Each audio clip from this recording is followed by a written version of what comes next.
Chers compatriotes,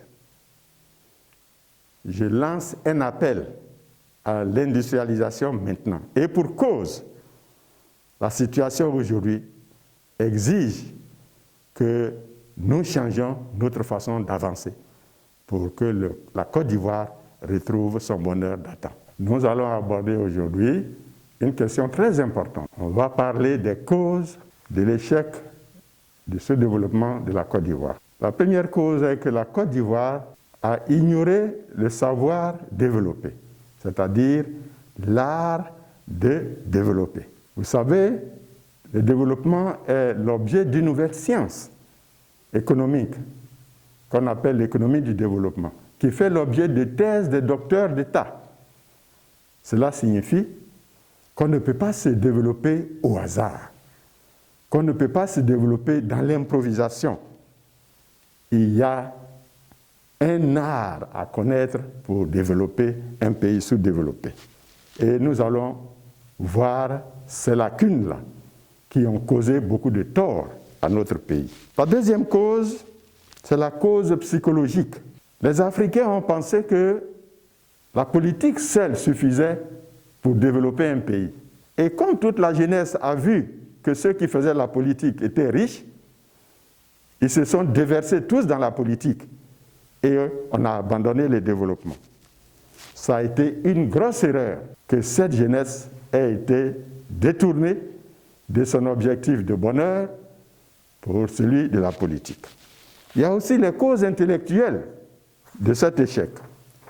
Vous savez, très tôt, la politique scientifique d'aujourd'hui a été inventée par le prince Machiavel. Et Machiavel a dit aux dirigeants que la solution pour maintenir les populations qui sont incultes, qui ne comprennent rien, qui sont menteuses, qui sont malicieuses, réside dans une certaine façon de les gouverner.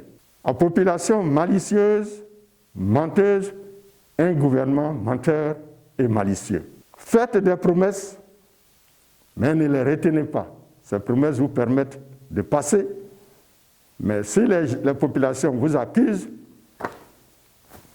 il faut leur dire que vous aussi, vous êtes comme ça, que vous ne pouvez pas être changé et qu'il faut gouverner tel qu'on vous a trouvé. C'est un système qui a donné son modèle économique, à savoir le modèle néoclassique qui veut que la politique enrichisse ceux qui sont plus riches, ceux qui réalisent le profit maximum. Donc dans la société, il y aura ceux qui ont de l'argent, les riches, et les pauvres, on ne peut pas avoir des changements. Ainsi donc, notre société est devenue de plus en plus pauvre et les pauvres sont devenus de plus en plus nombreux, alors que les riches sont devenus de plus en plus riches et de moins en moins nombreux. Parce que la politique veut qu'on réalise d'abord le profit maximum pour ceux qui peuvent s'enrichir. Les conséquences, c'est que nous avons manqué de capacité pour imaginer un nouveau modèle de développement, un nouveau savoir développé qui soit contraire à ce savoir qui nous a été enseigné depuis Machiavel. On vous a toujours dit que les politiciens d'aujourd'hui, tous ont le prince au chevet du lit, que c'est leur livre de chevet. Et c'est effectivement cette vision de la politique, l'art de gouverner, qui est la seule solution pour contenir les populations. Et donc, en conséquence, l'art de gouverner a exclu l'art de développer. Et c'est pour ça donc qu'on n'a pas eu à proposer de programme d'industrialisation depuis longtemps. Et aujourd'hui donc, les choses se sont vraiment compliquées et il faut revenir trouver un nouveau paradigme comme nous allons le faire bientôt. Il y a aussi les causes constitutionnelles. Les constitutions ivoiriennes ont été visionnaires en matière de développement. Les constitutions ivoiriennes ont été claires sur la mission de développement confiée au président de la République, parce qu'elles savaient que la Côte d'Ivoire voulait le développement. Elle a livré aux différents présidents tout l'arsenal juridique à cet effet. Voici les articles de la Constitution qui ont donné la mission de développement au président de la République. Article 7 dit que tout être humain a droit au développement. Article 8 dit que l'État et les collectivités publiques ont le devoir de veiller sur le développement de la jeunesse. Article 75, l'outil de développement est donné. Le président exécute son programme. Et enfin, l'article 113, les projets de loi programmes à caractère économique et social leur sont demandés. Alors, que manque-t-il? Que manque-t-il à nos dirigeants pour développer notre pays qui est un pays sous-développé? Ils ont eu la mission de développement qui leur a été confiée. La Constitution dit que l'État et les collectivités doivent veiller au développement de la jeunesse.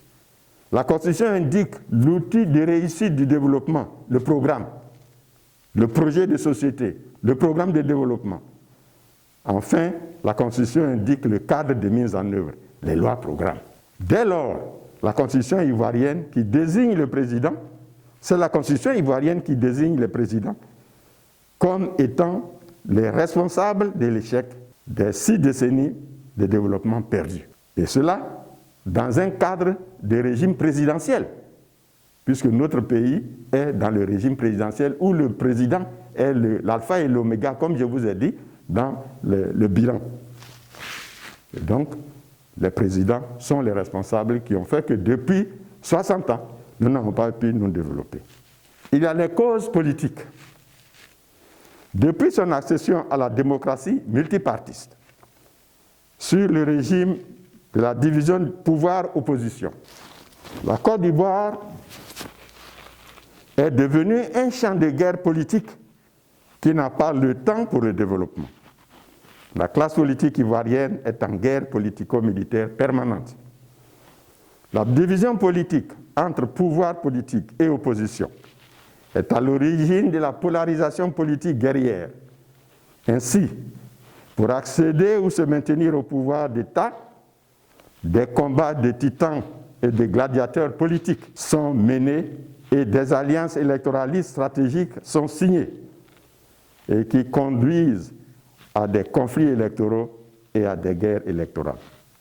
Traditionnellement, la coalition de 2 partis change la majorité sociologique dans le pays, ce qui permet d'écraser le parti solitaire. La 3e coalition va-t-elle nous reproduire ce même résultat? C'est une question importante, qu'en Côte d'Ivoire nous appelons la question rare. De 1960 à 2020, aucun passage de témoin n'a été passé d'un ancien président sortant à un nouveau président entrant. Le pouvoir présidentiel a été toujours au bout du fusil. Pourquoi cela changerait-il en 2020 alors que nous avons reproduit les mêmes conditions? La constitution quantitative et indicative sans contrainte en matière de développement. Les présidents sans nouveau savoir développé ou le nouvel art du développement et une démocratie divisionniste, pouvoir-opposition et des accusations rancunières tribalo-ethniques réciproques ont condamné notre pays au sous-développement perpétuel, à la recolonisation et à l'esclavage économique et social et à l'impossible réconciliation après la guerre post-électorale de 2011. Chers Ivoiriens, je vous remercie.